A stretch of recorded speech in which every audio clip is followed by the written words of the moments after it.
जीवन बना ले रे पगला कि हरि नाम लेके जीवन बना ले रे पगला।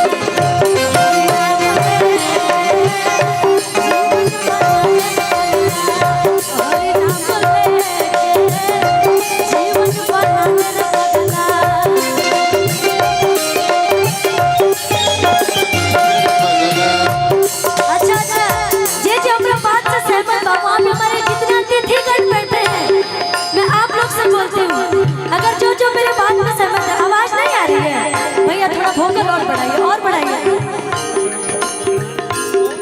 अब आवाज आ रही है ना? थोड़ा थोड़ा और बढ़ा दीजिए, नहीं सुनाई दे रहा है।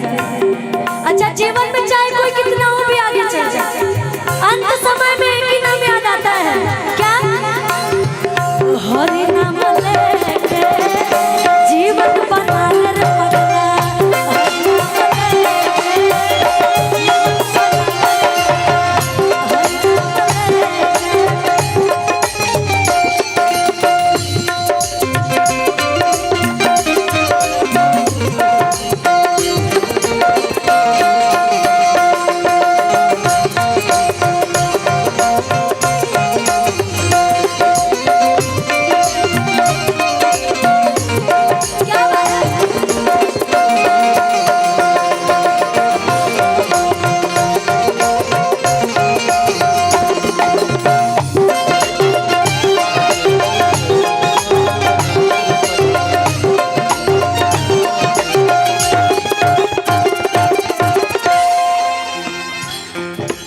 बड़ी सुंदर लिखल गए,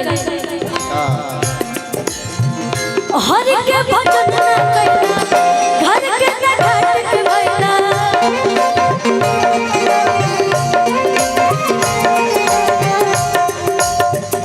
हर के भजन न कइला, घर के न घाट के भइला।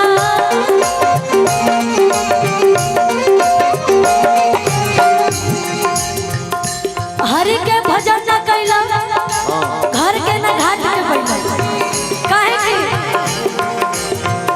धरती पाया के जीवन बना ले पगला।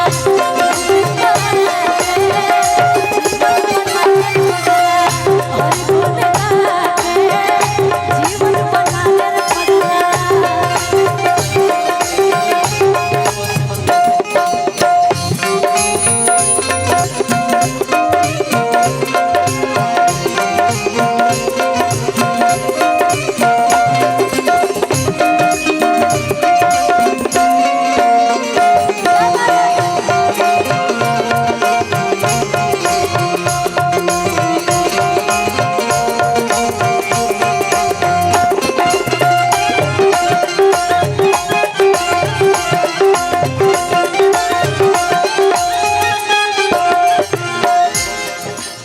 और एक गीत के लास्ट लाइन बड़ी सुंदर लिखल गई, गावे